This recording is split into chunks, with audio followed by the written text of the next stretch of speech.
Welcome back to BK Nothing But Nets podcast. I'm joined with usual suspect, my co-host Dylan over at Net Press, and special guest today, Pete over at Nets Fans. Final preseason game of the years, guys. The Nets. Wait, I got to echo back here. Hang on. I'll take over for a second. The Nets ended up losing in a thriller, 119 to 114. They were able to erase an 18-point deficit to take a lead midway through the fourth quarter, but ultimately fell in what was a very solid performance from numerous players in the roster. Pete, welcome. Gary, I don't know if your echo's getting better, so if you want to take back over. I'm good. Yeah. Pete, you want to introduce yourself? We'll get into all this. Introduce yourself, tell everyone where they can find you. Yeah, I think everybody here knows. I think I've been here enough, but in case you don't know, if you're listening to live immediate reaction to a Nets preseason game, you know who Pete is, right? Probably, but let me get my shrill in here very quick. I have a podcast, Net Fans. I talk to beat writers, former players, people around the Nets, etc., and about a bi-weekly podcast and all that good stuff. You can follow me, Net Fans, on Twitter also. Good follow. I recommend following Pete over there. Pete's all right, guys. It's official. The Nets obviously mopped the floor with Denver in the Michael Porter Jr. trade. Michael Porter Jr. is the best Net since Kevin Durant. Prove me wrong. I can't. All right. I can't. No, Pete, I'll start with you. Your thoughts today. Overall, obviously Michael Porter Jr. played well. But other than that, what are the top things you liked about today's performances? Other than Michael Porter Jr. I'm not even going to say that I like the scoring, right? I think they need his scoring just to provide spacing for the offense, but he's not going to rebound every night. How much effort is he putting on defense? You got to look at some little stuff like that, and I think it tells you more of the story. So yes, it looks sexy, put up 30 points, but man, I'm not in love with him as much as a lot of other people are. And I think as the season goes on, you're going to see a lot of people agree with me. Okay. Michael Porter Jr. has been a solid rebounder. Yeah, I get he's 6'10". For 6'10", he's not a great rebounder, but he's a better rebounder than Cam Johnson. I would say, I mean, I want to just jump in for a quick second here. I mean, at 6'10", he doesn't have the body frame, though, of a power forward and a center. So to be able to put up 7.5 career rebounds per game, I think that's a really good number for him. If you really look at who he was playing alongside his first, pretty much his entire career, playing next to Jokic, playing next to Aaron Gordon, that's a pretty tough team to be able to rebound with. And for him to be able to put up 7.5 with them, I think that's kind of impressive, if you ask me. So I would say he's actually a good rebounder, but he's also in the right spots at the right time, too. I'm not saying that he's. Give me 1 second. Give me 1 second, Gary. Give me 1 second. I'm not saying that he's a bad rebounder. I'm saying the effort isn't there. Oh, yeah. No, and 100%. Sometimes when you have Jokic in front of you, he's probably going to be doubled, getting boxed out, right? That's a whole other story. But yeah, that's why I mentioned he's always in the right spot at the right time. Yeah. Well, we'll see what happens with the rebounding and whatnot. But they definitely need his offense. I just want to see more on defense. But maybe I'm asking too much. You tell me. Well, I want to piggyback off that for a second. You said his effort's not there. Speaking of effort not being there today, everyone's favorite player, Cam Thomas. How about his effort defensively? That was ridiculous. Like, that was Cam Thomas from 3 years ago, where there's just no effort. I understand it's a preseason game, and I like Cam Thomas. I'm not trying to beat him up, but that was silly. Like, why? That was ridiculous. His entire effort today was what I was expecting. He doesn't want to be here. When you don't want to be here, it's going to be difficult to get up every day. Right? Like, if you hate your job, you're not really going to put your best foot. But I mean, he came in looking like he just got out of bed. So yeah, it took me. I did. That was like, oh, it's Cam Thomas. Pete, did you notice this too? That Cam Thomas's effort defensively was ridiculous. I think he had a very bad game, and that's saying it lightly. What was he like? Put the shooting aside. He was 1 for 10. Put the shooting aside. Everything else, right? Like, sometimes your shots just don't go down. You can still put forth effort. You know what I'm saying? I thought defensive. Zaire Williams does it every night. Why can't Cam Thomas? That's one of the knocks on Cam Thomas, right? The whole maturity thing, attitude, all that stuff. And if I'm someone who's against Cam Thomas, I might use that as an example right there, right? But that's my point, though. If you want to break the stereotypes, if you want to break the stigmas that people have against you, if you want to change minds, and I understand it's a preseason game, but it's the lack of effort. Like, why do that? That was like, why play defense like that ever? Preseason? What do you think, Dylan? Did Zaire Williams do that? Zaire just got this. Zaire makes as much as Cam Thomas does, right? Does Zaire gives max effort? Zaire gave max effort when they were beating Israel by 40 points. He's hounding everybody. It's just a matter of effort. I think Zaire's wrapped up. He's wrapped up a spot on this team, but maybe he's still in the run for a certain rotation spot. Cam Thomas is already locked into the starting lineup. Cam Thomas is fighting for his money, though, right? If he's not playing for the name on the front of the jersey, play for the name on the back of the jersey, right? Like, I got to take care of the Thomas family. That'll start Wednesday. Hopefully. Dylan, let me get to you on that. It was a Cam Thomas performance that's expected once every couple of games. I've had my criticism on him numerous times in his career here, so it doesn't surprise me to see him have a really off shooting game. Like I've said before, I don't view him as a star. I think people really overvalue what his scoring is. Does he make difficult shots? Yes. Can he explode for a 30-point game? Yes. But it's not consistent. It's not efficient. I still don't believe it's at a star level. So to me, whether he earns a contract or not isn't my focus. It's really just on the youth, the development, and what our pick is this upcoming season.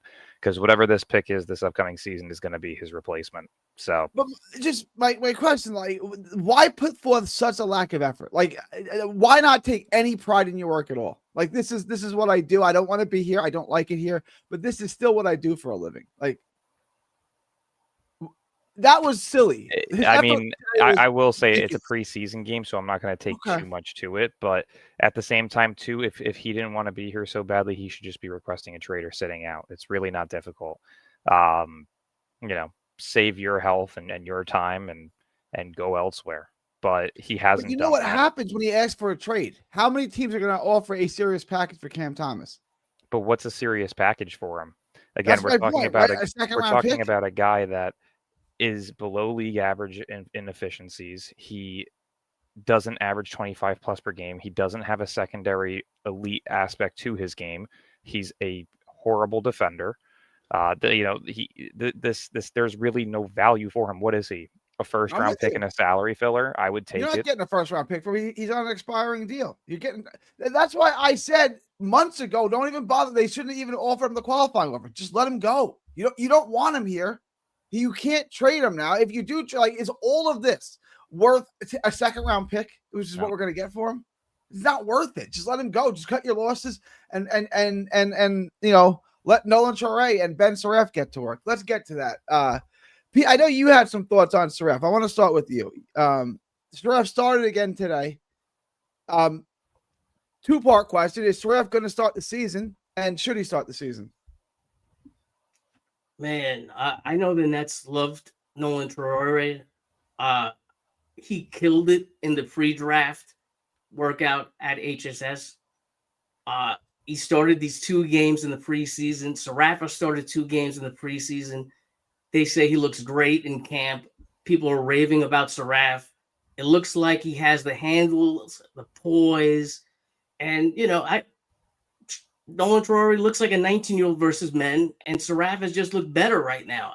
Traore probably has a much better ceiling, but Saraf looks like he probably should be the starter. And don't get me wrong, I'm all in on Nolan Traore. I like him a lot. I think he's the long-term starting point guard or shooting guard, wherever you want to put him. But Saraf, I think, should probably be the starter right now. But they're both going to get minutes. No, they better, and that's another reason why I just don't even bother bringing him back. He's only going to take minutes away from Cam Thomas. I'm telling you, he's only going to take minutes away from Traore. He's only going to take minutes away from Drake Powell. I thought Whitehead's gone. He's only going to take minutes away from these guys. So what's the point in having him here? I don't understand.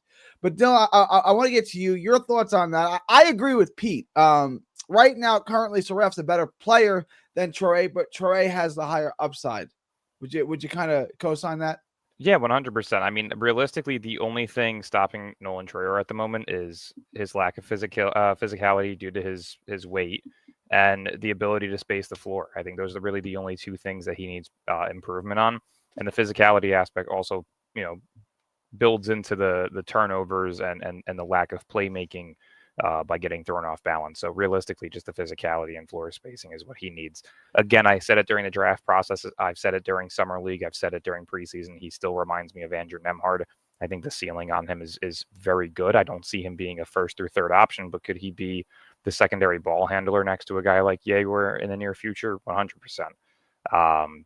To me, though, he definitely needs to be in that like 15 to 22 minute per game role where he can at least get some form of NBA experience and make these mistakes early.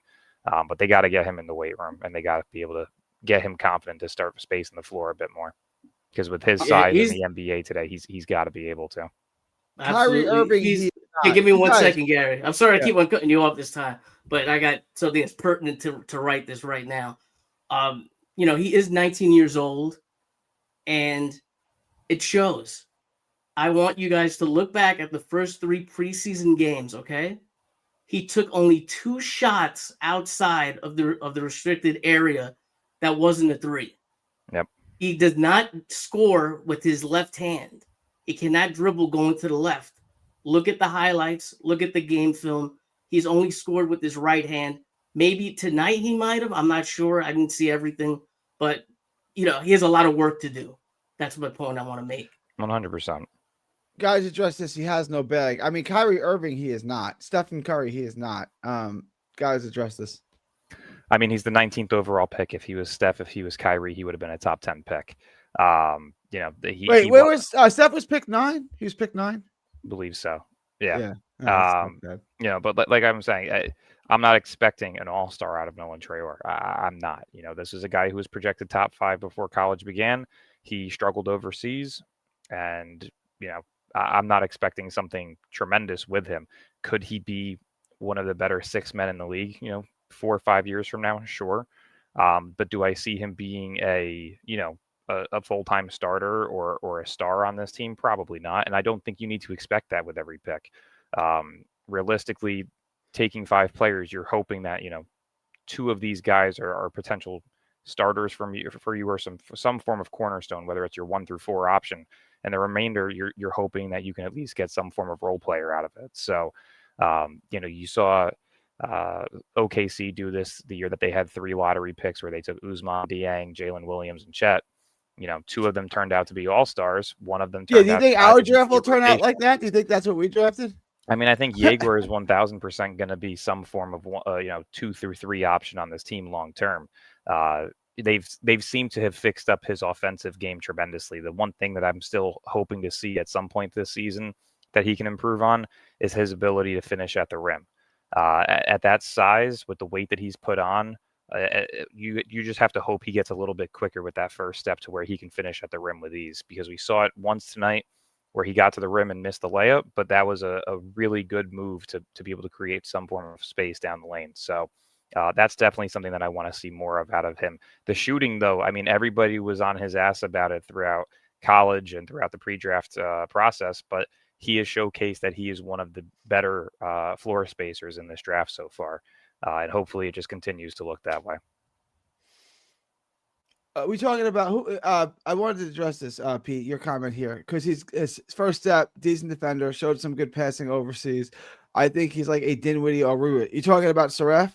Yeah, I'm not Saraf with Traore, because somebody asked why we drafted him. He's so fast though. Like he's so like. That's why I see Nemhard out of him. Nemhard isn't a great 3-point shooter in terms of his percentage, but he's got a really quick first step and he's an incredible perimeter defender. And he's also the secondary ball handler next to Halliburton. That's how I view this Jaeger and Traore potential duo. Is I think Jaeger is a mixture between Halliburton and Franz Wagner, where he can space the floor. He has more so the handles of Wagner, but he's got the vision and IQ of Halliburton with the size. So to me, if you can make that work and maximize their potential, then I think you could be seeing a Halliburton-Nembhard type of duo in Brooklyn. I mean, that would be nice. We also said, what was your stat? He taken all the shots either behind the 3-point line or in the restricted area.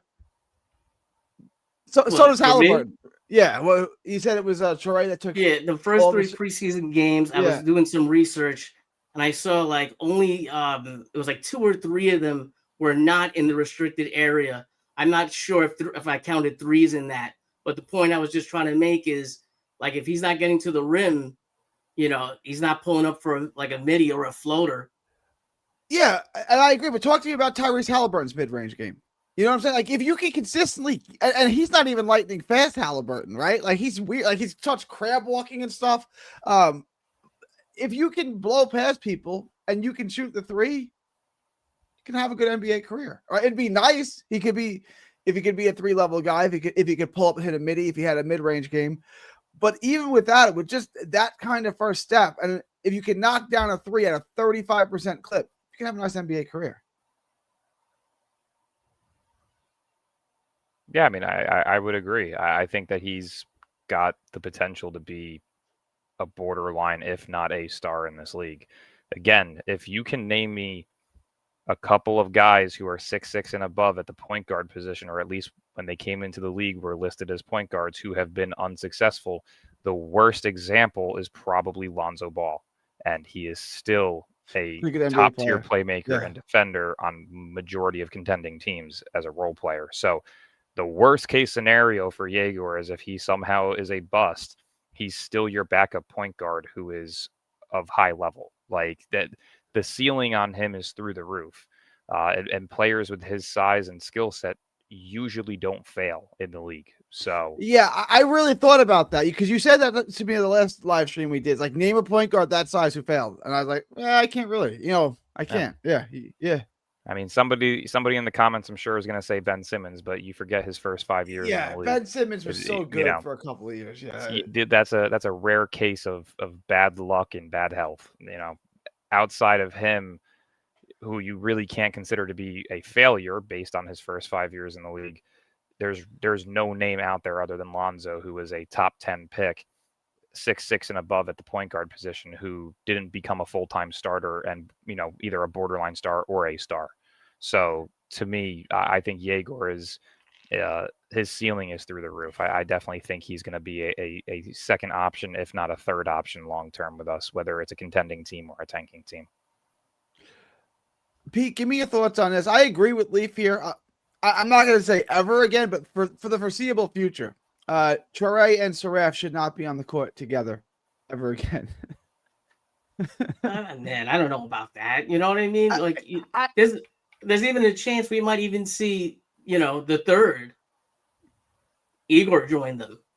I would imagine you're going to see it, but he's saying, should we? Like, it just should. It's an ought. It's probably not. No. Yeah, as of right now, I wouldn't play them next to each other because they both have a very similar skill set. One plays at pace, one plays at speed, but neither can shoot. So until one of them can shoot, I wouldn't play them next to each other because you're kind of just diminishing the values of what they bring.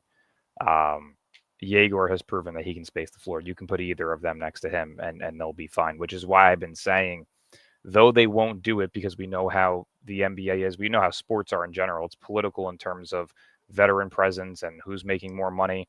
Nobody, I can assure you, there may be 1 or 2 people, but nobody wants to see Terrence Mann in the starting lineup for this upcoming season. If it was my choice, I'd have Saraf at the 1, Thomas at the 2, Yegor at the 3, MPJ at the 4, and Claxton at the 5 as your starting 5. I wanted to say that again because I was actually going to transition to this, and I was going to transition to Drake Whitehead. I want to see Saraf play point. I want to see Cam Thomas at the 2, Yegor at the 3, MPJ at the 4, and Claxton at the 5. That would be my personal starting 5 as of right now. But we already know it's going to end up being Yegor at the 1, Thomas at the 2, Mann at the 3, MPJ at the 4, and Claxton at the 5. I don't see why they should start Mann, but he's making $15.5 million. They're going to have to try and raise his value somehow. And knowing how basketball and other sports are with contracts and vets, they're going to end up starting him. Well, you can trade him. You're just going to have to take on an equally bad. I don't even think the contract is that bad. $15 million ain't what it used to be. Like, that's not that bad of a contract. I just want to answer one question here from Javon. That would be Traore. Traore would be your backup point. Yeah. But Pete, give me I just gave you Jordy's hat. What's your starting lineup opening night? You can pick. Everybody's healthy. Man, that's tough. This is where I would make the change. I think man is going to be very important to this team. I gotta give a little pushback. I don't think the cap hit is that much. It's 15.5 mil. No, that's what I was saying. Yeah, I agree with you. The length is, that's 10% of the cap, and it's going to go lower when the cap goes up every year. But for the lineup, it'd be one of the point guards, CT, and then, man, I would like, this is not going to work for defense, Michael Porter Jr. at small forward, Clowney at power forward, Clax at center. I want Clowney to get more minutes. Yeah, I want Clowney in there too. You're right. I gotta amend that. I gotta get Clowney in there somehow. So now, yeah, it kind of comes down to like, what is Sean Marks doing? And it always goes back to that because it's like you have too many vets on this team taking up minutes. There's talks that when Haywood Highsmith gets healthy, they're going to try and get him minutes. If you saw one of my tweets earlier today, you would see what the current rotation will likely look. And I'm going to try and pull it up real quick. But it consisted of Yeager at the 1, Thomas at the 2, Mann at the 3, MPJ at the 4, and Claxton at the 5. Your bench unit would be a 6-man rotation of Saraf, Traore, Powell, Clowney, Zaire, and Sharp. That would leave you reserves of Danny Wolf, Haywood Highsmith, Kobe Buffkin, Jalen Wilson, and Tyrese Martin. You can't have Wolf and Buffkin not playing some form of minutes. So at some point in the season, I still think it's going to come down to Claxton or Sharp. One or the other is getting traded at the deadline. Is Kobe Buffkin making the team? There's a chance that he doesn't. I still don't know why Tyrese Martin and Jalen Wilson are on this team. I don't care how you feel about them. They're not that good. Just putting it out there. They are not that good. These are guys who are 25, 26 years old. They're journeymen. They are older. They have minimal upside. I don't know why we're wasting our time with players like this on our team. It's the youngest roster in basketball. You're looking to utilize this season to bottom out, get a top tier pick, and develop youth. I don't know why these guys are taking up roster spots. It makes no sense. But to me, Haywood Highsmith, Zaire, and then one of either Sharp or Claxton gets traded at this deadline. I think there's going to be a couple of trades that happen because you have to create the minutes to get guys like Wolf, Powell, Traore. Like you need to create space to get these guys minutes. The question becomes, can Marks get that done? Yeah, there's going to be a team that's going to want Haywood Highsmith. With the way that Zaire has been playing the last year and a half, I don't want Zaire to be traded. But if he continues to play at the rate that he has and we're not in contention, you might as well maximize on his value. And a lot of teams are going to want him at $6 million. A lot 100%. Of he's not a starter on a playoff team, but he's a rotational guy. He gets minutes on every team. 100%. Every playoff team. The only way that right now would love to have him. Yeah, the only way that Wolf gets minutes at the start of the season is if they run a 12-man rotation, which you don't see. It's going to be 9 to 11 players. Like you just saw what the rotation looked like probably in this game today. Wolf didn't play. Buffkin didn't play. Powell played 2 minutes. Like, again, why is Tyrese Martin playing more than 8 minutes? There's no reason for these things. So I don't understand why he's here. What is he, 27 years old? 26. Why is he here? He's going to get better at 27? Like, this is it for him. It's a marginal NBA player. Yeah. There may be a couple rosters that he can make like that, but that's it. I don't really get why he's here. Pete, did you give me your starting 5 that you would make? Yeah.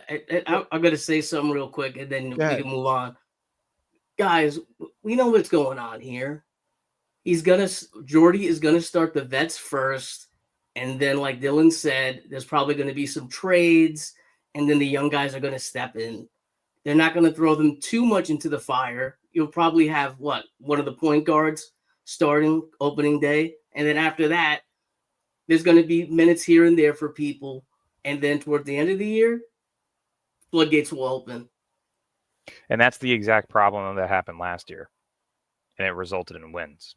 I wanted to get to that, but first I want to get to Dariq Whitehead. Dariq Whitehead just got picked up by the NBA champions Oklahoma City Thunder, according to Mike Scotto. I'm not surprised.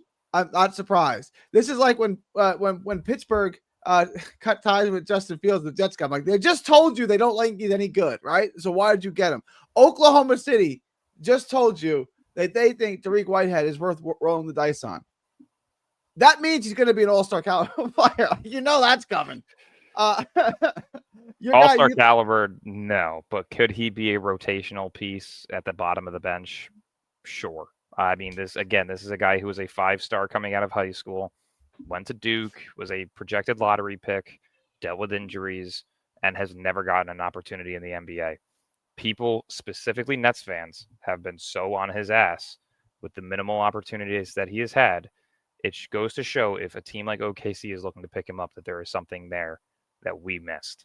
And that's the exact reason why I was so upset with it when we initially waived him. You do not see very often guys on guaranteed contracts get waived. To me, it was stupid. You should have rolled the dice and allowed him to see what you have in him for one season. It was really not difficult. But I mean, like you said, OKC got a really good player. They'll figure out a way to rehab him and somehow, get him in the rotation if he gets that final two-way spot. Because that's the only contract that he's eligible for right now. Their roster's filled.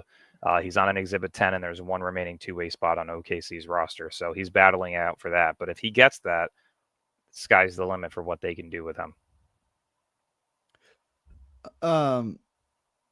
Give Leaf the link. He's been waiting. Oh, that's right. Bad. Yeah, I told him I would give it like 5 or 10 minutes from. You want to give him the link? Let Leaf in. Yeah, I got you. Yeah, come on. Leaf, my bad. That's on your me. Thoughts, Pete. Your thoughts on first, because I didn't get to talk to you about this. The Nets cutting Whitehead, and second, Oklahoma City picking him up. Is this? It's no, Pete. It's perplexing. Like, it's kind of scary because OKC is always up to something. I think they're just taking a look because the pedigree is there, right? I don't think he's going to turn to Michael Jordan, but like Dylan just said, there are a lot of questions when you have a Tyrese Martin there. When I'd like to see Whitehead get a couple of those minutes, at least a little bit into the season. Like, you're telling me that he's nothing. Like, it's like he's shit. He's not even worth taking into the regular season. I don't understand it. I don't get it. I think it was a salary move to get him closer to the basement, right? To get him, because they're still shy of the basement. It's just strange to me because, again, it's not like he didn't showcase some form of valuable skill. He was a solid defender at 6'7" and was shooting above league average efficiencies from 3. That's the definition of a 3-and-D role player. And for him to only be 21 years old compared to a guy like Jalen Wilson or Tyrese Martin, who's 25, 26 years old, and they are who they are. They're not improving from here. Tyrese Martin is going to be a journeyman for his career. Jalen Wilson is not going to be at the level of Josh Hart, but is going to be a similar player in terms of what role he plays. There's not much there for them, right? Tariq was 21 years old. He had a skill set there that could be looked at as valuable. The Nets didn't give him a single opportunity. That's on them. That's just malpractice on their end. Leaf, I know you want to get in on this. What's up, Leaf? Gentlemen, I'm here to tell y'all that the players that y'all do or don't think is players from 1 to 9 on a good team, bro. Like that. I mean, we know and we don't know. I mean, we think we know, but we really don't know. I think the Indiana Pacers and OKC have been pretty much proved, with good systematics, like a lot of these players could be used in certain ways. I just wanted to talk about the game and what I seen tonight. I do agree with Dylan about this word. It flies around a lot. It's called upside. I ain't gonna lie to you. If RJ Barrett and Scotty Barnes is running to the basket all day on us, we do not have elite athleticism on this team. We don't. It's been proven. It's one of the reasons why we shot a lot of threes. They put Snead and a bunch of little itty bitty dark skin guards on Cam Thomas. I've never heard of Snead and none of these dudes a day in my life. Oh, if you don't know who Snead is from last season, that's on you. He was actually solid last year. He No, scored. no, no. I actually do know who Snead is. I just don't know the rest of them dudes that was switching on Cam Thomas and this, that, and the third. But I mean, Cam Thomas is, to me, it's not the story. It's the young players. And if we really want to talk about the young players, we might as well start with Yegor. I I'm so mean, happy I was right about him, man. As of right now, at least. I've been you on was him for a year and a half. Like you guys He all hasn't saw played the a tweet. single NBA game yet. You're claiming Listen, victory already. that hold post, up. Wait. What were you right about? That's what I want to know. my exact words. I'm going to pull up the tweet again because I posted this. I'll give you the exact date of when it was. Okay. I posted a tweet on November 16th of 2024. Yegor Demet is making a serious case of being a top 3 pick and the best point guard in the nation. A couple of weeks prior to that, I had Yegor as my sleeper for this year's draft and a guy that I felt could be a top 5 pick. He ended up getting into the top 4 of draft boards and then slipped due to his slump midway through the season and then the injury at the end of the season. Mm-hmm. I've been on Yegor for a very long time. It was one of the guys. He was one of maybe 3 guys I would have been okay with taking in this year's draft, and we were able to at least end up getting him. Of course, Jeremiah Fears was the guy that I wanted most, but we ended up going Yegor. I couldn't have been happier. I'm just happy that he's at least showcasing the improvements that a lot of people didn't think he had in him, which was the floor spacing. Yeah. And he's also put on a couple of pounds too since summer league. So he's showing that he he has has the drive and motivation to be great. So yeah, eating some of that good Brooklyn food. He did take a couple of nights out. Yeah, he has put on a couple of pounds. You know who else was right about Yegor? Me.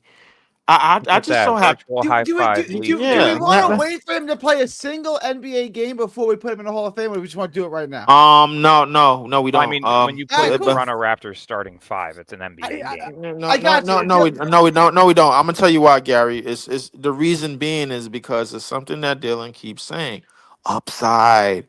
When you're 6'9" and when you can pass and when you showing shooting elite shooting ability on the NBA level that they said that you couldn't do, that you needed to work on, and yet before your first a true NBA game, you're coming off the bench, coming off an injury, and you're shooting 3 for 5. And you got 14 points in 18 minutes, and you're showing other skill sets that you've been had. Guess what, Gary? You're showing something called upside. I got you. And I was with Dylan when they drafted him. Dylan, was I upset about the pick? Not at all. I was a little surprised. I mean, we were wasn't disappointed upset. with the pick before that, but then we got Yeah. Jaeger, and we were like, all right, like it's a strange pick because nobody thought he was going top 10 at that point in time. But I've said it for a very long time. When you have the amount of scouts that you had this year or this past year in Brooklyn, and you take a guy at a certain pick that some people may feel was a reach, there's usually a reason for that, and it's because you see something in him that you know won't be available the next time you pick. If you reach a 5 or 6 picks on somebody, nobody cares. You know what I mean? Like that's true. Like look at I'm trying to think of a recent example with quarterback. Like I want to say, wasn't Josh Allen not even projected to go top 10? I don't know. I don't even remember that. I think when Buffalo drafted him, they wanted Josh Rosen. Yeah, they wanted Brosman, and they wanted to do that went to Chicago actually. What's his name? Trubisky was the Trubisky. Yeah, they wanted Trubisky. Trubisky was highly talented in that. But just to I just want to kind of explain something to because I believe that I'm in a tanker party, a tanker set right now. I want to believe that I'm in there. I just want to. Gang. I just want to. I just want to let all of the tankers that's watching and the tankers that are present to let you guys know something, that the NBA has these quote unquote.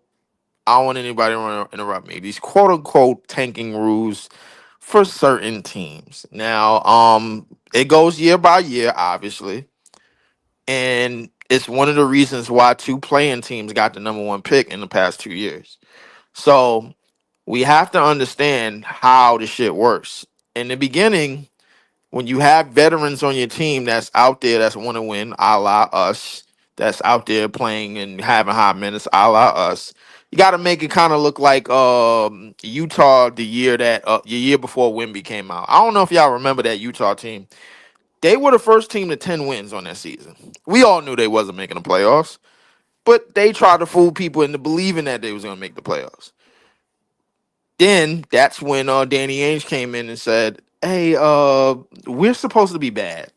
You guys are not supposed to be good. Not in the West." So what happened is they started trading off players. They traded off Malik Beasley, send them to the Lakers. They traded off Vanderbilt, send them to the Lakers. Um, Laurie Markkinen mysteriously got hurt, and then next thing you know, they started playing guys like Abaji and Walker Kessler, hot minutes, this, that, and the third. I know how the tanking process is going to go. In the beginning, you have to give the NBA the illusion that you are competing, even though Just like Philly. yeah, Yeah, but even though you are a rebuilding would you team. not say that the Nets did that last year? We were 8-12. That's still Well, Yeah, I semi-competitive we were for 9 that and shit 10 or roster 8 that and we had. 9. I was making a joke. You right. No. The difference is this year is that everybody else has their set young pieces to move forward with. So I don't think unless the NBA is trying to create something, is trying to pile on a deck of cards like they basically did with Dallas and San Antonio. Then that's Like probably the only way that we're not getting the pick that we want. You know what I I'm was gonna saying? say, But like I said on Twitter the other day to somebody, the NBA needed Brooklyn to get China back involved with the NBA. That's all I'm gonna say. what That's does that all I'm mean? gonna That say. no. Listen, you not saying nothing that I didn't heard that I didn't hear before, Dylan. The problem is that enough to basically have the NBA to break bread and give us and hand us a pick that would fit on this team, like a Boozer or like a DeBonsa. Because realistically, if I you mean, really look it's top 4 or bust this year, and the way to be top top 4 is to be the worst four. team in basketball. Yeah, To me is top two. Like Native I I'm, mean, Nate, I'm Can gonna Nate, we leave. get I'm back gonna to leave the it top Nets? 2 or Nate, bust. Nate, Native, I'm not focusing on. You know why I'm not focusing on the draft, bro? Because it's more than one way to bake a cake, bro. Like I think that the Indiana Pacers basically trade. They didn't have any top picks on their team last time I remember, outside of Ben Mathurin, and somehow they managed to march to 2 Eastern Conference Finals, and one of them led to a finals trip, and they were literally an Achilles injury away from winning it all. It's more than one way to bake a cake. I understand that. there is, and that is What the I need, real case. hold on. What I need Nets fans to understand is that not only that what I just said is more than one way is to bake a cake, it's more than one way to get screwed over. Don't start putting your faith and putting all your eggs in the NBA and us. Yo, we helped the NBA get back in China, so we deserve to get thrown a bone. We don't deserve a damn thing. I We agree don't with that. deserve a All right, damn thing. I agree I with got it. that. I gotta Yep. cut it. I gotta cut it. I want to get back to Igor Demon all the way back there. I agree. It would have been for me. It would have been a great pick as your second first round pick. Let me get this off, and then you guys can discuss this. First 6 games, non-conference schedule, 15 points a game, 58% from the field, 46% from three, 6 assists. Next 27 games, that's with conference schedule, playoffs, 9 points, 37% from the field, 22% from three. He goes to summer league. He talks about the physicality, and in particular, I think he had a game against Providence where he did really bad. The physicality is going to be something that hurts him. He's got to put on some weight. I don't think he's the holy grail that you guys may think he is. At 6'9", if you come off an injury and you score 14 points in 18 minutes against a Toronto team that was basically try hard That's one tonight, game. it's hold on. If you do that against that try hard of a Toronto team that's out there playing their young players and trying to prove something, I think that's a start, bro. Like, I mean, and at like the thing that he has going for him is upside. Thing that Danny Wolf has going for him is upside. The thing that Drake Powell has going for him is upside. Nolan Trayor has an NBA ability, but he doesn't have any upside. Ben Saraf has NBA ability and awareness, but he doesn't really have any upside. At 6'6", 200 pounds, he should have it, but he doesn't really have it. We're probably looking at the next version of Michael Carter Williams. If we Oh really, man. you know what I'm Oh saying? man. So realistically, I don't really look at certain things on our team to be moved forward with, bro. What I look at, I said it before. I said it before a game was even played. Trey Powell, Danny Wolf, and Yegor Demen. Those are three players I think you could put anywhere on the court, more than one position on the court, and and they're going to be willing. They're going to be willing to do different things and different stuff on the But they're basketball. not the stars. These are like your second option, maybe a role player off the We don't bench, we don't know 3D that. guy. We don't know that because the thing is, the stars today, bro. Like a lot. Believe it or not, a lot of more stars are being developed than they are being promised.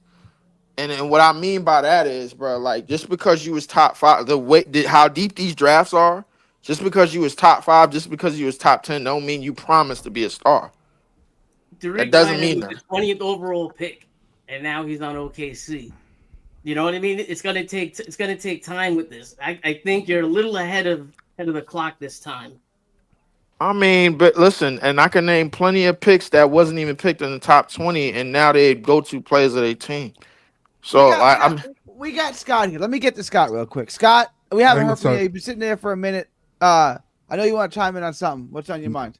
Yeah, the Yegor thing is impressive. I mean, for his first game, I just thought, and just getting back to what Dylan was saying was, we kind of knew that Yegor was a premier guard type player. My thing was, why Sean picked Nolan after picking Yegor, which clearly was a better guard, and then behind that, pick another guard. I didn't understand that pick. Like I said all along, they should have packaged up 1927 in a future. Right, first move up exactly. for a guy Either like that Marcus or Bryant get Blake some Griffin. wings, which they need.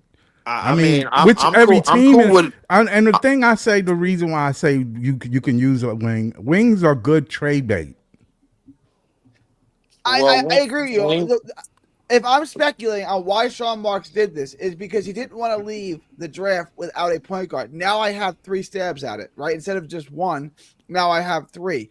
I don't think it's the smartest way to do things. I think you should be smarter and just draft a good point guard. But when you do that, I think you're just, like you're just bobbing for apples here. Hopefully one of these 3 stick. Like that's my guess on what he did. And So Gary, then he you didn't remember really I believe said it in on what he did. Yeah, he Gary. probably didn't believe in what he did because had he got whatchamacallit, instead of the Pelicans getting them, bro, like I guarantee you that Nolan Trayor and Ben Surratt probably wouldn't have got picked. Had he would have got the Jeremiah Fears instead of Yego Demen, Exactly. I'm almost sold, bro. Like that, no other point guard would have got picked. I think we would have. I am almost 100,000. He was in Brooklyn for 4 straight months. Yeah. This kid basically lived in Brooklyn. He didn't train nowhere else. He never went to New Orleans. He never went to Louisiana. He never went to Florida.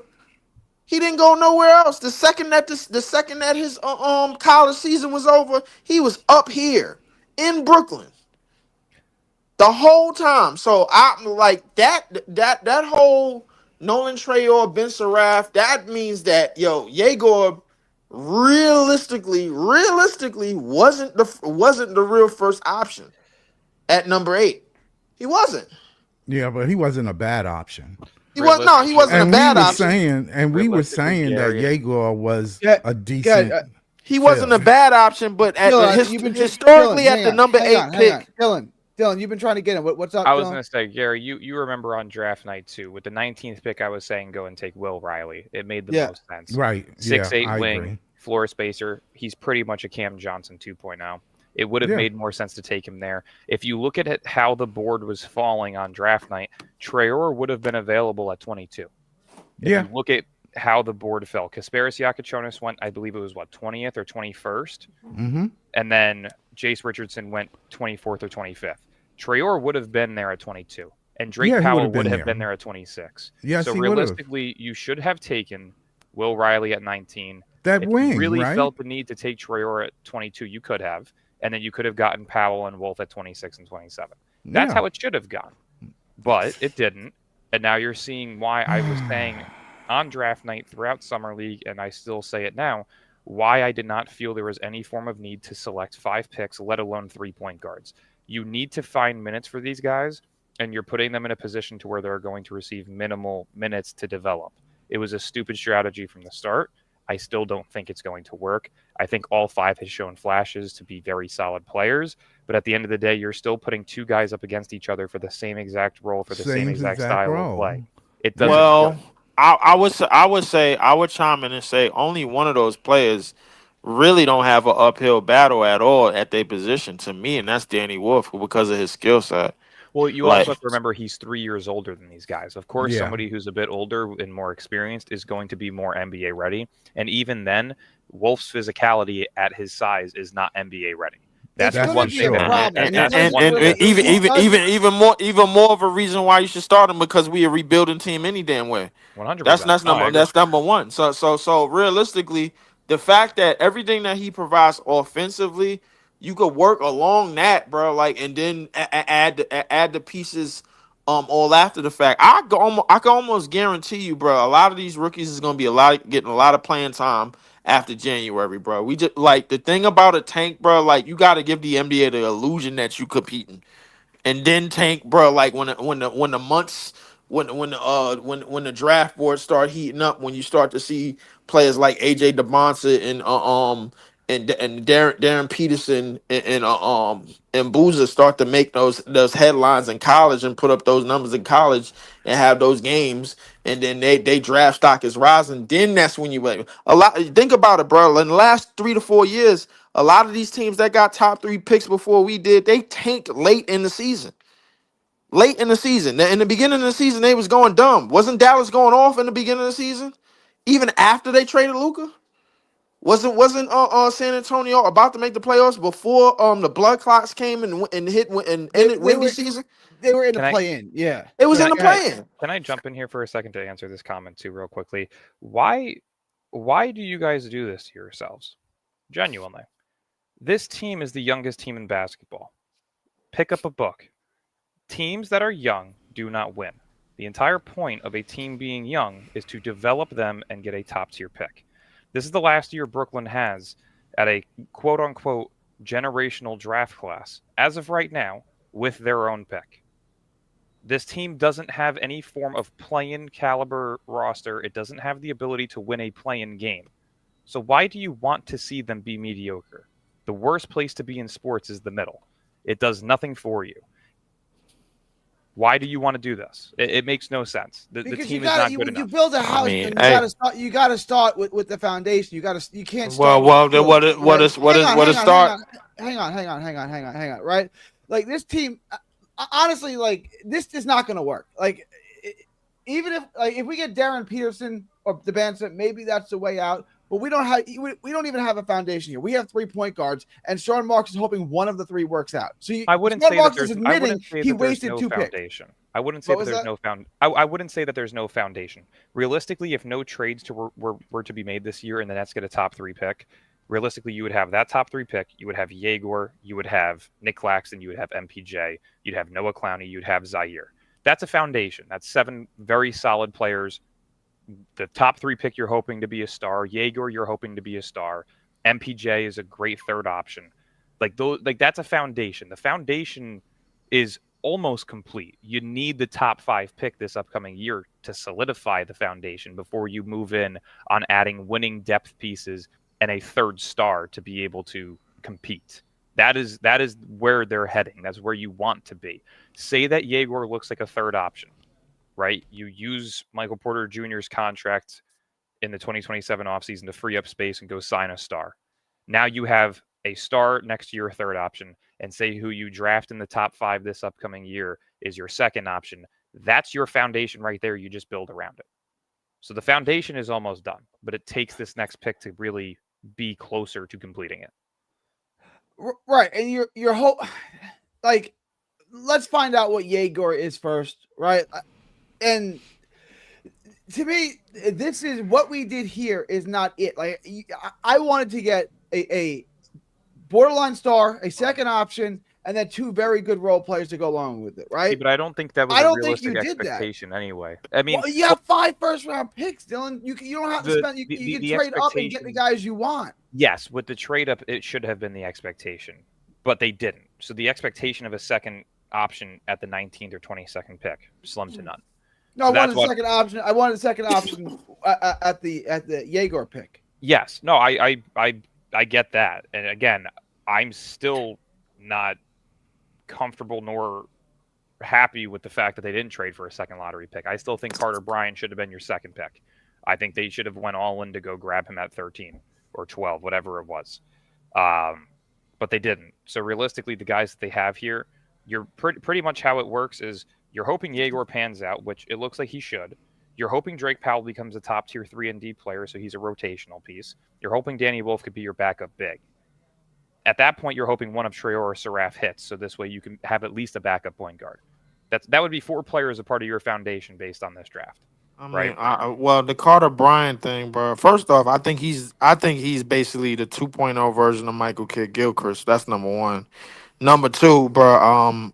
I already said I probably wanted a what's the kid that went to Chicago or Fierce. No If we was gonna trade up, but I already Not to cut knew. you off for a second because I got again. I'm sorry. When I see stupidity, I got to answer it. There is a way to guarantee yourself a top 5 pick. It's called being the worst team in basketball. But how do you get? But let me stop. And I want Pete because this is the rest of Pete, so I want Pete to respond to this. But let me. How are you going to guarantee you have the worst record in basketball? I'll tell you right now. Remember the end of the season when we beat Philly twice? That was your way to guarantee yourself that 6th overall pick. How is that guaranteed a 6th overall pick? Where did Philly land in the draft? I asked the question. Where did they land in the draft, though? They landed I 3rd, don't- right? And they had the pick above us, right? It was So those handed two wins could have been- handed the Yeah, they were handed. as of right now, yes, but that could have been the difference in making a higher selection. Correct? That could have been the difference between Jeremiah Fears at 6 or Jaeger at 8. But Well, right. Why would the He's NBA right. give us Let me address that. And I'll let Pete. Let me People get Pete continue all to the try time. and debate this fact, but the floor of the pick is what's more important than the ceiling of the pick. So what refuse to was the actually believe floor? that. What was the floor of the Philly pick? Philly had the 6th worst record, Yes, their the floor 5th. was 9. so we would have picked 8. Like it would have been exactly the same. But my point is that the floor of the pick matters. So if you're the worst team in basketball, how do you guarantee yourself to be the worst team in basketball? You lose close games down the stretch, and you realize who's in the standings with you. When Who you had see the a worst matchup record? of Who had the worst record in the NBA? If I'm not mistaken, Utah. I think it's And what Charlotte. did they pick? no, Washington was the worst team. Utah was second because they blew What it. did at the end. Washington pick? No, I'm sorry. Washington was the second worst team in basketball because they blew it after they added Marcus Smart and Chris Middleton towards the end of the Right. season. So who was the And worst? 5 bets is- So Washington. Utah was the worst. Washington was second. But how did And Charlotte get number Charlotte- 4 then? And then Charlotte was the Because the 3rd NBA worst didn't team. want him to get one of the stars. They would want to get Charlotte one was of the those third guys. worst. So let me ask So you so this. hold on, wait, Dylan. Do you think it's do you think it's really a coincidence that some of the top names in this draft went out to the West? No, it's not not at a all. coin. I don't believe it. Let me get Pete. This question's to Pete though. Pete, let me hand this to you. I've been Before trying you to do get that, to my you. point is that there's 4 number 1 overall caliber players in this year's draft. Correct? Name those 4 players. Nate Ament, Cam Boozer, Darren Peterson, and AJ DeBansta. You Those know are that the might top Okay, change. name the caliber play. Name the number 1 caliber players in the draft that just that we just passed. Cooper Flagg, Dylan Harper, Ace Billy, VJ Edgecombe. If you really want an order of how good this upcoming draft is compared to that one, Flagg probably would have went 3rd overall in this upcoming draft if you combine the two together. I'm dead serious. He's right. He's I'm right. dead serious. Peterson Dead serious. all right, Go watch Pete, can I tape. get to you? I Can don't you know if respond to they this that question? good. I'm trying to get- Point being is I'll if you're the worst team in try. basketball, you're guaranteed I a top can't. 5 pick, and there's 4 players that are number 1 overall caliber. All right, You're Pete, going to land Pete. one of the 4. It's not a Go ahead, Pete. coincidence. Get in Not there. guaranteed. I'll try. Not a Explain to you- coincidence why 2 Hey, Mike, Western take the Conference floor. players I'm went trying to number get 1 to and Pete. number 2. I'm trying to get to Pete. Pete, the question's to you, my man. Sorry about that. I've been trying to get to you for like 10 minutes. What are your thoughts on this? That's what I just chill. I just wait and then I take my chance. With the whole tanking thing, I actually agree with Dylan a lot. Listen, the first having the worst record in the NBA does not guarantee you a top player. What it guarantees you is the best chance at getting a top pick, right? The lottery works like this. Each team is given a bunch of numbers, right? And when you see the lottery bowl come up, when the combination's done, you see the correlating team. If you have more of these numbers, you have a better chance at getting the top pick. It's I get it. You could be the worst team in the NBA and not get, the number 1 pick or 2 pick, but you can't deny that you're not giving yourself the best chance. That's the point. Yeah. Listen, I don't listen. Me and I want to say this right away. I've never disagreed with Dylan about the chances of it. I have never disagreed with Dylan about having the worst pick get you a top 5 pick. What my problem is, what my problem is, top 5 pick don't work for me in this draft. The way how bad our team is. Hang on. Let me. That comes Me down and to- Dylan If did it ain't this. one of number 2, I don't got time to I'm be gonna have watching to college mute you. basketball. I'm gonna have to mute you, right? Like me and Dylan did this the other day on our show. The number 5 pick in almost every year turned out to be a really good play. There was one year it didn't, but the number 6 pick was great. Like you could have just took that guy. Like the number 5 pick, I'm with you. Like number 5 pick to me was like, oh, it's good, it's not great. When you go through it, most of them have been all stars. Like So wait, if you pick earlier, you get a better player. I mean, that should be the rule of thumb, right? My thing is though, and I'll let everyone respond to it. Is that my thing? I don't think. Look, I want 1, 2, or I want 1 or 2, but I'll say 1, 2, or 3. I don't think getting the worst record in the NBA, not even hitting the salary basement, not signing your best player is exactly flirting with the NBA to say, hey, give us Darren Peterson. I don't think that's the path to a top 2 or 3 pick. I think if the Nets finish with the second worst record in the NBA, they'll pick 5 or 6. Can I give you just real quick who the 5th overall picks were in the last 25 years? I was about to do that.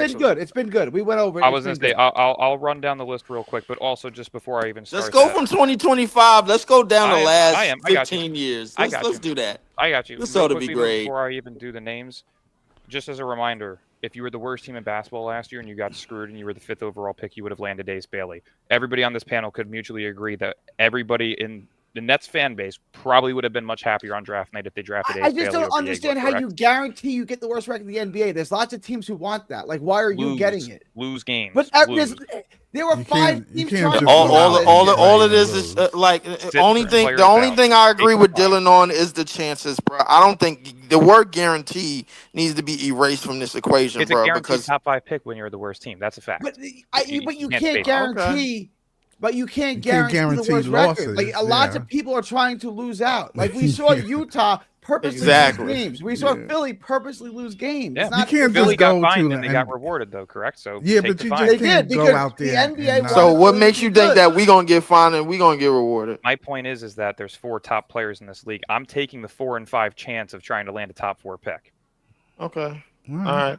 Because I believe when Utah got fined, they landed the number 8 pick, bro. Like, and we also would have had that. But they weren't the worst team in basketball, though. That was the year that you talked about, where they started off strong and then ended off tanking for the remainder of the season. Yeah, but when they started tanking, bro, like they got fined for it right away. The NBA was on them, and that's the thing. They started off too hot, right? My thing is that, and I'm still confused as to why so many. By the way, the Spurs started off 8-3 that year. They landed Wemby. I'm still confused as to how people even try and debate this topic. The Nets have not owned their own picks in years. Yeah, and you've seen us be in the middle of the barrel, and teams land top picks. You saw Boston rebuild through our picks and win a championship. You watched Houston grab a top 3 pick in Reed Shepherd, who's going to be their starting point guard this season because of Van Vliet's injury. You've seen numerous other teams like Portland land Damian Lillard and numerous other picks throughout the years where we have been middle of the pack without our own picks, and teams get rewarded. Why do we want to take the chance now that we have our own picks to not have the best possible chance of a top pick? Why? I know. I'll answer that question. The reason being is because, one, our roster is full of vets, and the NBA is paying close attention to teams that they don't want tanking, bro, actually tanking, bro. Like they get 9 out of the 15 guys likely to be on the roster are 26 and under. 20, not full of vets, but I'm talking about our starting lineup. Our rotational players have the veterans in there that actually are making money. Our high rotation players. That's what I meant to say. Number two, bro, the NBA pays attention to teams that they want to actually build a market through, bro, through the draft, bro. They control that shit. And It's that's one of the fine. When reasons. you look It's at one of the Charlotte, when you reasons. look at It's one. Washington, when you look at Utah, and when you look at Brooklyn, which one of those 4 markets has the largest market? They don't Brooklyn care about has the that. largest Okay. market, but it also has the most abysmal GM. It has the most abysmal franchise. Well, no, Washington does, but like Washington, it doesn't Well, the matter. owner of that franchise What I'm trying to tell, what I'm trying to explain to you, Dylan, is that when it comes to high marquee draft picks in the draft, the NBA is trying to build a market, bro, that isn't even Outside close of to the the big Nets, market. outside of the big market. That's one of the reasons Outside. why Wemby is in San Antonio. It's one of That's the right. Wemby, That's hang on, right. let me I hang haven't on, guys. once, though. Wemby is in San Antonio for a number of reasons. A, because San Antonio is the Spurs or the New York Yankees of France. The entire country loves them. That's one. Two, you can send him to San Antonio, put him with Popovich, and make him a winner right away, and you could build a which winning. did not happen. Which did not happen. It didn't, but that was the thought. Now they It got still is the plan. Now they got right. That's the plan, is to make him relevant on a winning team. They don't want to stick him on a team that's gonna. They don't want to stick Wemby on a team that sucks when no one watches him. They want to put him in the playoffs right away, which is why Cooper Flagg's going to Dallas. You can get him in the playoffs right away. You can get him relevant and competitive right away, just like Magic Johnson, Larry Bird were relevant right away. That's what they want. They don't want to put him on the I would agree with that, Gary. The problem with Wemby's situation, bro, like that shit all came. The first part of what you said was 100% true. Was the French fan base that they have in San Antonio, and that way he could be comfortable and he don't have to roam around. The problem with that is San Antonio was in the shitter, and they're still in the shitter. Remind you, after Wemby, they got 2 more lottery picks. So the NBA been spoon feeding them. The NBA been spoon feeding them. The NBA been spoon feeding them ever since. Yeah, so we all know what's going that. on. We're all agreeing with that. It still comes down to the floor of the pick. Yeah, listen, we could go with we could go with the Florida pick thing all we want, bro. Like it's all about who gets picked there, and then we can relate the floor. Your expectation is top 2 or bust. I'm saying that there's 4 players in this draft with number 1 overall pick potential, and that's been verified by numerous people, including Jonathan Giovanni, who is agree. the most knowledgeable draft analyst in the world currently. We could verify it all we want, but we all know the best fit for us is either the Bonza or Boozer. The way our roster is set up. I think I would. If I get the number 1 pick in this draft, I'm taking Peterson. Why? He's Kobe Bryant. Peterson is everything that anybody's ever asked for Cam Thomas. So if you really love Cam Thomas, I understand what Peterson is, but why are we getting him? Why are we getting him when we weak at the wing position? Let's solidify. Dylan, I'm going back to what you were saying about these wings. If you asked the question, let me answer your question. Why am I taking Peterson? Like, if we get the Banter or Boozer, I'm not going to be upset about it. I'm going to be thrilled about it. If I had the number 1 pick in the draft, I'm taking Darren Peterson because he's 100%. The most complete player with that most complete skill set. If I got the Banter, am I going to be upset? No, I'm going to be thrilled as all jump off, right? But I'm taking Peterson with that pick because his skill set is absolutely complete, and he's 6'6", so he's a 6'6" point guard who can handle the point like Harden and score like Kobe. It's crazy. Like, have you seen him? I have seen him, bro. To answer your question real quick, Leaf, though, because you mentioned wings, I agree, but Jaeger is 6'9", and they're trying to utilize him as a point forward. You can play him at the wing. You have your wing. He's not the athletic freak wing that you may want, but that's part of the problem. That like what you play, like the thing is, look at how the Raptors played us tonight. It wasn't nothing but pure athleticism at the 2, the 3, and the 4. Franz Wagner is a goofy, slow-moving wing, and he gets busted. He's an and that's why Orlando ain't going nowhere, bro. Because Franz Wagner is a slow, goofy wing. No, and I want to go. They were injured last season, and now that they've added Desmond Bane, now they're a top 3 threat in the East. They're a top 3 threat, but we all know they're not going to do anything because their number 2 is a goofy wing, like you had said. So, like how you talked about guarantees with the draft, there's no guarantee with a championship, correct? We watched a roster that consisted of James Harden, Kyrie Irving, and KD not win a championship, correct? So there's no guarantees with a championship, but you want to put all your eggs in that by getting a wing that you feel is going to help us bring us to a It championship. wasn't No, exactly I want to because no, they no, no, no, no, wasn't no, no, no, no, capable. no. I want to get a wing to solidify. There's no excuses with them. They played in the playoffs. They No, had no, no, no, no, no, no, no. I want to I'm get a just wing saying. for. I want to get a wing to solidify what you've been trying to tell me for over a year. To solidify a cornerstone in our franchise for the next 5 to 10 years. Ain't that what you've been trying to tell me, bro? Like for the last 50 goddamn podcasts, bro, that we've been on, bro. Like I'm taking your What have I shit. told you? You have told me to take a wing. The I guarantee. 100% agree. I'm just saying, Yes. if you have the ability to select Peterson, you take him because he's the best player in the draft with the most upside.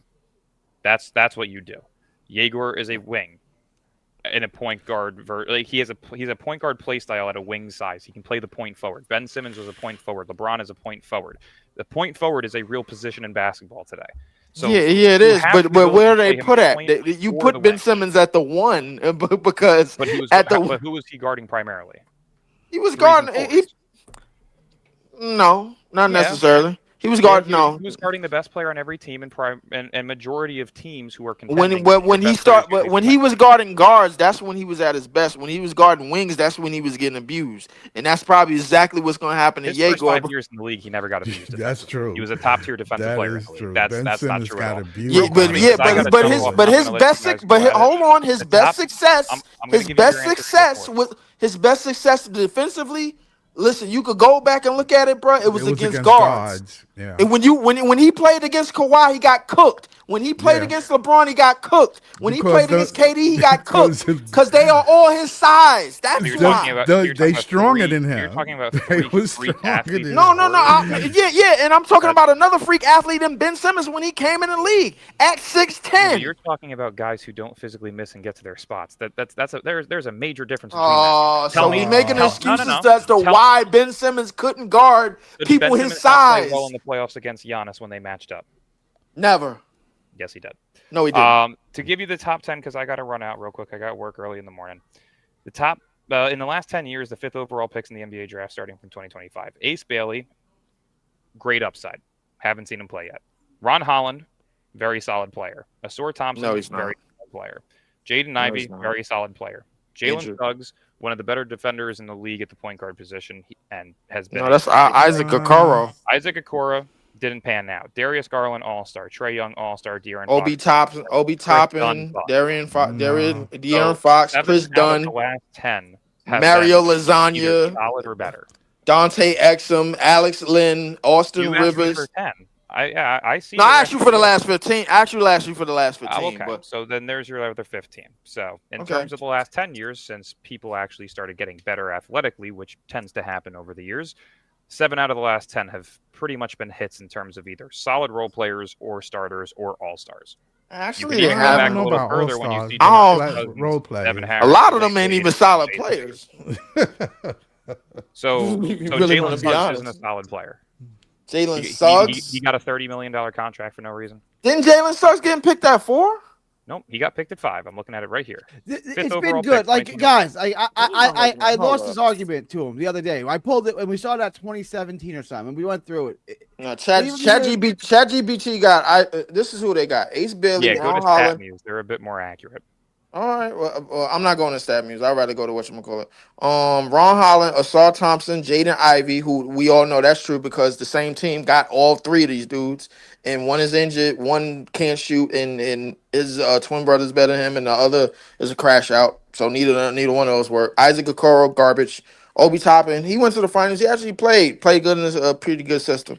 Darius Garland stayed injured. Trey Young could barely make the All-Star team every year.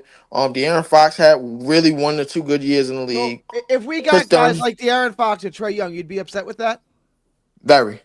Okay, Pete. Let me Pete and Scott. We haven't heard from you guys much. Let me get you guys your thoughts on this. Go ahead, Scott. You go Pete- first. Go ahead. Yeah, Oh, yeah. all Let's not go right, I first. go. Yeah, I think that when you draft, as in the case of Sean Marks, and I'm always getting on him because draft picks. But anyway, I think there's talent all the way throughout the first round, but you have to have a vision. You got to know what you're looking for. Talent is not just one thing. It's not just athletic. Sometimes you need a person that's have knowledge of the game. and gets in the right places at the right time, you know?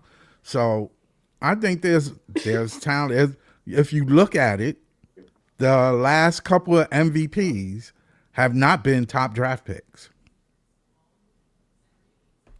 That should tell you right there. That should tell you. So I mean, you look at Denver with their center. He was picked in the second round. Actually, Joel got drafted top 3 though. Just Yeah, listen. he did. But quite a few of them have not been picked in the to top. I think the right declamation, bro, is that most if you look at some of the top players in the league, a lot of them are thriving and they haven't been top 10 picks. SGA is not a top 10 pick. No, Giannis is not a top 10 pick. Right. Neither Joke is not a top neither 10 is pick. Brunson. I get Jalen it. Brunson Right? is not a top 10 pick. I get yeah, it. of but course. Like, I mean, a lot of you people have the- don't want to see it. Tyrese Halliburton, who just got injured, is not top You 10. had the top 10. opportunity to draft those guys in the top 10 just because people missed on them, right? Like, I can take that guy at 10 or whatever. He's available for me just because I missed. You know what I'm saying? Like, it's obviously better to pick at 10 than 11 or 12 or any other number, right? Higher than 10 because all of those guys are available to you. It's incumbent on the GM to get that pick right? Like, you don't. My thing is, you don't base it on just one pick, though. You have to have a plan B, A, B, C, D. You can't go into the draft going, if this guy's not here, then I'm gonna take the best available. Especially when you have 5 picks, bro, in the first round. When you know that you need more than one in your team. 2, that there's more talent out there, and that if you put the homework in, you can get a good draft pick to fit your team, to fit your situation, because the player gets better as they fit that mold, that what the team want to do. And in the case of Denver, their center fits their game plan. Am I right or wrong? The ball's being in his hand. He's not athletic. He doesn't run up and down the court real fast. I mean, but they put a game plan around him, though. They fit. It's about organization and the coaches and everything working as one. And I think a lot of things go into what makes a number one player the number one player. First and foremost, obviously the talent got to be there. Obviously, but I think another thing is I think the upside at your position and the upside against your competition night in and night out has to be there as well. A lot of other things have to be there. On the front office, you got to get full belief and full confidence from the front office, from everybody upstairs, ownership, this, that, the third, all of them, bro. Like coaching staff, everybody. You know what I'm saying? In order for them to give you the keys to the whip. You know what I'm saying? So, all right, I mean, let me get. How many? Yeah, I was gonna say how many players actually get the keys to the whip. And talking about I want to bring it back just a little bit because I've been on RIP mode. When we look at the players that we drafted, right? These are not guys. Maybe you could say Igor, maybe, but the secondary guys are not going to be like the main option. If you get a Michael Carter Williams with Saraf, that's a home run. I don't think that is. Yes. Look at the picks that are out of the NBA just from the year before. If you pick in the high 20s and you get a role player, that is a home run. You're not going to get an all-star. I mean, but listen, you could say that, but offensively, Danny Wolf already has the skill set, bro. Like, already has two-thirds. Why was he picked at 27? Because the draft was that deep. That's what it was. Okay, so there's 27 guys. There's 27 guys. 26 guys that are gonna be like legit players. In terms of what the NBA is looking for, maybe you gotta ask these other GMs. I'm gonna hold you to that. I mean, listen, hey, don't hold me to that, bro. You gotta ask the players. You gotta ask the scouts and the GMs that picked them. You know what I'm saying? So I mean, that's not really on me. All I'm saying is, like the way the league is going, bro. Like the little itty bitty light skinned guards is getting played out, bro. Like they don't want Steph Curry. They don't want another Steph Curry again. Trust me, this is the reason why Trey Young and LaMelo Ball are struggling, bro, to try to get in the playoffs. They don't want them again, bro. Like they don't want that style. Like, these bigger guards are coming in, and SGA and Luca, just to name a few, are basically leading the pack. And I wouldn't be surprised if Yegor is running a point at some capacity, bro. Like, but at the same time, I'm not mad at picking Darren Peterson, but at the same time, you're gonna have to do a whole flip to your roster again if you do that. Peterson is 6'6" though. That's fine, but you're gonna have to do a whole flip to your roster again in order to build a team around a for sure thing like Darren That's Peterson. fine. That's fine. Like, But that's not fine because Yeah, our it GM is. no. I'm gonna tell you why You that's. build around them. Let Pete go. You get the star, you build around them. You don't Yeah. worry about having the role players and say, "Oh, my star doesn't mix with them." No, you figure it out. You put your best player in the front. He takes the shots, and you build a team around them. Have you forgotten who our GM is? I'm not saying that he's I know, going to do that. Like, But that's you what you saying should build do. another around? story. Have you forgotten who our GM is? All We right, gotta guys, build this. This shit gotta work right then and there. I gotta end this. I gotta end this now. All right. Leaf, Pete, tell Leaf, where can everybody find you? You can find me at youtube.com/@Leaf4788. I didn't do the game tonight because I didn't get home in time, and I think a lot of these games are going to be piss poor this year. Net spaces in terms of conversations like these are really, really starting to give me headaches. So I'm just going to continue to be the Black Marv Albert that I've always been. Shout out to everybody on Nets Twitter. Just be safe and just remember, whether you're a tanker, whether you're a Cam Thomas lifer, or whether you believe that this team can compete, we are all here, bro, for the struggle years, bro. That's the one thing I could say, bro. Like, you know what I'm saying? We are all here for it. So when we finally build Rome, I'm gonna remember everybody that was here. So I mean, it is what it is. Scott, you got anything you want to plug, my man? Yeah, you can reach me at YouTube, Apartment Gamer and more, and on X, Apartment Gamer 1. And then Pete, my man, thank you for dropping by. Tell them where they can find you. You can follow me at NetFans, on YouTube and Twitter. I'm going to break this here. I have a hot interview with Tim Capstra, the radio guy for the Nets. I'm sure you guys know. Yeah. I'm going to be dropping that probably Monday morning. Okay. All right. Appreciate everyone. Leaf, Scott, Pete. Appreciate all you guys jumping on with me. Thanks, I got to Gary. end this now. October 17th, 2025, from Texas to the world. Thank y'all, and God bless. Thanks. End it. Hurry. Thanks, Gary.